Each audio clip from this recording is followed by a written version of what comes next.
Letter का तरीका, हम पोस्ट कार्ड के ज़रिए जो है मैं बच्चों को पढ़ाने लगा।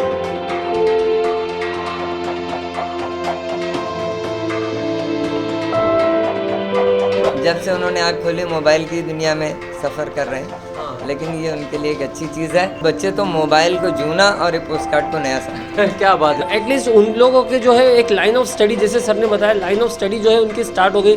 एटलीस्ट वो लोग इस नज़रिए में तो आ गए कि हाँ नहीं, हम लोगों की पढ़ाई चल रही है। अगर अभी तक आपने द वॉइस को सब्सक्राइब नहीं किया है तो प्लीज़ अभी सब्सक्राइब करें। हेलो फ्रेंड्स, मैं Firoz Memon, the voice news में आप सबका स्वागत है। जिस तरह से हमने देखा कोरोना बीमारी में सारा के सारा लॉकडाउन हो गया और लॉकडाउन के बीच में हर एक चीज़ बंद हो गई, इंक्लूडिंग स्कूल्स। जैसे ही अनलॉक हुआ हर चीज़ें धीरे धीरे खुलती गई, सारी चीज़ें खुलती गई, लेकिन स्कूल जो ऐसा है अब तक के जहाँ पे सरकार को अब तक के इत्मीनान नहीं हो रहा है कि बच्चों को बुलाया जाए कि नहीं बुलाया जाए। और इसी बीच क्या हो गया, जब लॉकडाउन था तो स्कूल्स का टाइम स्टार्ट हो गया था, एकेडमिक ईयर स्टार्ट हो गया था, तो सब ने ऑनलाइन क्लासेस स्टार्ट कर दी ताकि बच्चों की पढ़ाई जो है वो ख़राब ना हो, बच्चों का साल ख़राब ना हो। अब ऑनलाइन क्लासेस का मतलब ये होता है कि आपके पास में एक एंड्रॉयड फ़ोन होना चाहिए, आपके पास में वाईफाई या तो फिर नेट कनेक्टिविटी होना चाहिए, तो ही जाके बच्चा जो है वो ऑनलाइन क्लासेस अटेंड कर सकता है। और उसमें भी ऐसा है कि अगर आपके घर में 2-3 बच्चे हैं तो दो तीन मोबाइल होना चाहिए, क्योंकि अगर उस टाइम पे अगर होता है तो आपके पास में एक एक्सेस स्पेयर में एक मोबाइल होना चाहिए। ये सारी चीज़ें हर एक के पास मुहैया नहीं होती, ये सारी चीज़ें हर एक इंसान के पास अवेलेबल नहीं होती है आज के दौर में, क्योंकि बहुत बड़ा तबका ऐसा है जो कि गरीब है, वो एक एंड्रॉयड फ़ोन भी अफोर्ड नहीं कर सकता है। तो यहाँ पे हमारे पास में एक बहुत बड़ा ऐसा एक एग्जांपल है कि एंड्रॉयड फ़ोन ना होने पर भी, ऑनलाइन क्लासेस ना लेने पर भी, स्कूल में आके ना पढ़ने के बावजूद भी जो है बच्चों का साल ख़राब नहीं हो रहा, बच्चों की पढ़ाई जो है वो रेगुलर चल रही है। तो हम यहाँ पे एक ऐसे स्कूल में आए हैं, भिवंडी के अंदर एक प्राइमरी स्कूल है जो कि कॉरपोरेशन की प्राइमरी स्कूल है। तो यहाँ पे एक सर है जिन्होंने एकदम एक रिवॉल्यूशनरी काम किया है, उन्होंने क्रांतिकारी काम किया है यहाँ पे। तो हम उनसे ही जानेंगे कि किस तरह से उन्होंने बच्चों को जो है बिना एंड्रॉयड फ़ोन के, बिना स्कूल में बुलाए, किस तरह से उनकी पढ़ाई जारी रखी है। तो हमारे साथ में है इकबाल सर। आपका बहुत बहुत स्वागत है हमारे चैनल में। तो हम आपसे ही जानना चाहेंगे कि सबसे पहले कि आपने क्या बच्चों के लिए अनोखा किया है और किस तरह से आपने शुरुआत की थी। अब कोरोना काल में ऐसा हुआ कि भाई बहुत सारे बच्चों के पास एंड्रॉयड मोबाइल है नहीं है, और दूसरा ये कि छोटे बच्चों को माँ बाप मोबाइल देते भी नहीं। हाँ, है ना, एक दिक्कत ये भी है कि भाई कोई फंक्शन ओपन हो गया, कुछ का कुछ हो गया, ये सब दुनिया भर की बातें थी। अब ऐसे हालात में लेकिन तालीम तो जारी रखना है, उसके लिए किया क्या जाए। तो मैंने एक तरीका ढूंढ निकाला कि भाई पहले एंड्रॉयड से पहले या मोबाइल से पहले क्या लोगों के एक दूसरे से ताल्लुकात नहीं थे, क्या एक दूसरे की ख़बर नहीं लेते थे, क्या खैरियत नहीं दरियाफ्त करते थे क्या।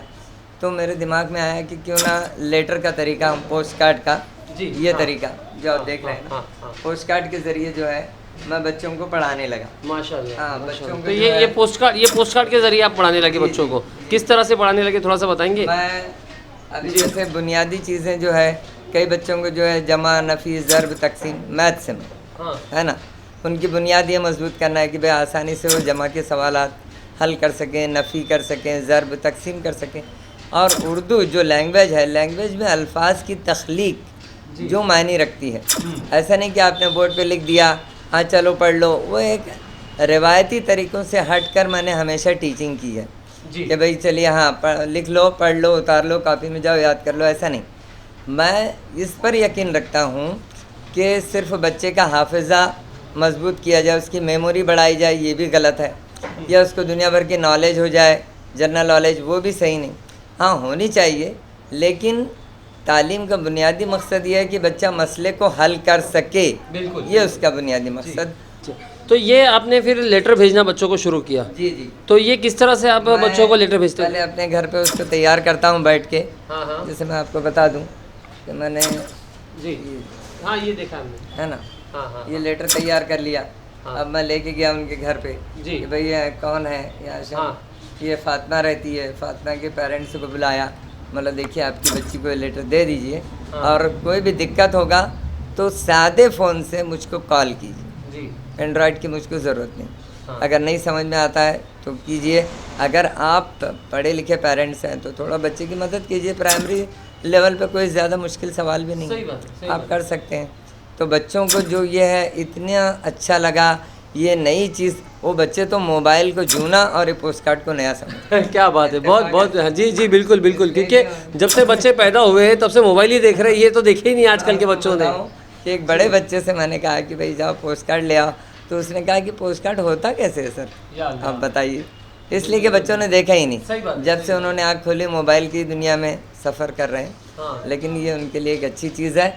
इसका फ़ायदा भरपूर ये है ना कि बच्चों की लिखने की भी मशक हो जाएगी और उनके जो मशकी सवालात हैं, हाँ। जो भी एक्सरसाइज है वो आसानी से हल कर सकेंगे। तो सर ये जो मैं आपसे पूछना चाहूँगा कि ये जो पोस्ट कार्ड है तो ये आप कौन सी क्लास के बच्चों को दे रहे हैं? ये चौथी क्लास के बच्चों को दे रहा हूँ और चौथी क्लास ही मेरे पास है। अच्छा, आपका 4th स्टैंडर्ड है। अच्छा अच्छा, ठीक ठीक। तो सर ये बच्चे जब आप बच्चों को जब देते हैं पोस्ट कार्ड घर पे ले जाके, तो उसके बाद में फिर बच्चे आप तक कैसे पहुंचाते हैं? हाँ, ये बच्चों को मैं बोल देता हूँ, समझा देता हूँ कि भाई देखो ये काम पूरा करो, ये एक्टिविटी पूरी करके मैं स्कूल का एड्रेस तक लिख के देता हूँ उनको। जी हाँ हाँ हाँ कि भाई स्कूल का एड्रेस भी लिख के दे दिया हाँ। और उनको बोल दिया कि भाई ये एक्टिविटी पूरे होने के बाद पोस्ट ऑफिस में आप डाल दीजिए, पेरेंट्स को बोलो डाल देंगे, और लोग ले जाके पोस्ट ऑफिस में डाल भी देते हैं, वहाँ से स्टैम्प होके मेरे पास आता है। अच्छा अच्छा, तो मतलब डायरेक्ट आपके पास में पोस्ट आ जाता है। फिर मैं चेक करने के बाद वो बच्चों को पहुँचा देता हूँ कि भाई वेरी गुड और एक्सलेंस, इस तरह के मार्क दे के दे देता हूँ। ये जो एक्टिविटी ये आप कब से कर रहे हैं? ये मैं दिसंबर में चालू किया सर। अच्छा, दिसंबर से, तो अब तक क्या आप कर रहे हैं? हाँ, ये जो प्राइमरी लेवल पे है काम हो रहा है और हाई स्कूल लेवल पे अगर करें तो और भी अच्छा है, इसलिए कि अभी पोस्ट कार्ड ये जो है ना सिर्फ एक 50 पैसे की चीज़ है। आप एक ज़ेराक्स भी कराने जाइए किसी पेज का तो 2 से 1.5 से 2 रुपया लेता है ना। आप पोस्ट कार्ड के ज़रिए इससे फ़ायदा ये होगा कि आपकी एक्टिविटी भी चालू रहेगी और पोस्ट कार्ड भी बंद नहीं होगा। हमने मोबाइल को ही हुर्फ़ आखिर क्यों समझ रखा है? पोस्ट कार्ड से तो हमने मोबाइल तक का सफ़र किया। बिल्कुल सही बात है, क्या? बिल्कुल सही बात है। हम बुनियाद का पत्थर बनना बेहतर है बनिस्बत किसी मीनार की गुंबद बनने से। मैं इस पर यकीन रखता हूँ। क्या बात है सर, बहुत बड़ी बात की आपने कि बुनियाद का पत्थर बने मीनार के गुंबद बनने से बेहतर है। जी, बहुत अच्छा लगा। तो सर ये हम आपसे एक आखिरी सवाल पूछेंगे कि ऐसा भिवंडी के अंदर आप चाहेंगे कि कहीं और भी मतलब कोई और प्राइमरी स्कूल वगैरह में जो है स्टार्ट हो जाए? मैं भिवंडी मानापा की पूरी स्कूलों को ये पैगाम मैसेज देना चाहता हूँ कि आप भी अपने यहाँ इस तरह की एक्टिविटी कीजिए, इसलिए कि जो बच्चे ऑफलाइन है उनका कोई पुरसान हाल नहीं है, इसलिए कि फिर वो तालीम की जो मुख्य धारा है, तो शिक्षा प्रणाली है या जो हमारी दर्स व तदरीस है उससे मुतासिर होगी। वो बच्चे एक बार अगर लाइन छोड़ दिए, बाहर हो गए, तो फिर वो इसकी तरफ लौट के नहीं आएंगे। बेहतर होगा कि हम किसी न किसी सूरत में उन तक ये ख़त पहुँचाएँ और उनसे कुछ न कुछ लिख कर मंगाएँ। देखिए उनकी दिलचस्पी इसमें बहुत बढ़ेगी। जी सर, बहुत बहुत शुक्रिया हमसे बात करने के लिए। दोस्तों देखा आपने कि एक छोटी सी एक्टिविटी जो है ये बच्चों की तालीम, जो बच्चों की जो स्टडीज़ है ये उसको बरकरार रखती है। मैं नहीं कहूँगा कि इससे बहुत कुछ रिवॉल्यूशन आ गया, बच्चों की लाइफ चेंज हो गई, ये बात नहीं बिल्कुल भी। लेकिन एटलीस्ट जो बच्चे बिल्कुल घर में कुछ नहीं कर रहे हैं, 6 महीने 7 महीने से जो बिल्कुल ऐसे बैठे हैं, तो एटलीस्ट उन लोगों के जो है एक लाइन ऑफ स्टडी, जैसे सर ने बताया लाइन ऑफ स्टडी जो है उनकी स्टार्ट हो गई। एटलीस्ट वो लोग इस नज़रिए में तो आ गए कि हाँ नहीं हम लोगों की पढ़ाई चल रही है, तो एक बच्चों का मेंटल एक ये सेटिस्फेक्शन भी रहता है कि नहीं हम लोगों की किसी ना किसी तरीके से पढ़ाई चल रही है। तो इसी के साथ मैं आपसे सबसे विदा लूँगा और हमें सर बहुत अच्छा लगा आपसे बात करके, माशाल्लाह। हम चाहेंगे कि आपकी बात से और लोग मुतासिर हो और ये सारा कदम उठाएं। मैं Firoz Memon, the voice news से, थैंक यू।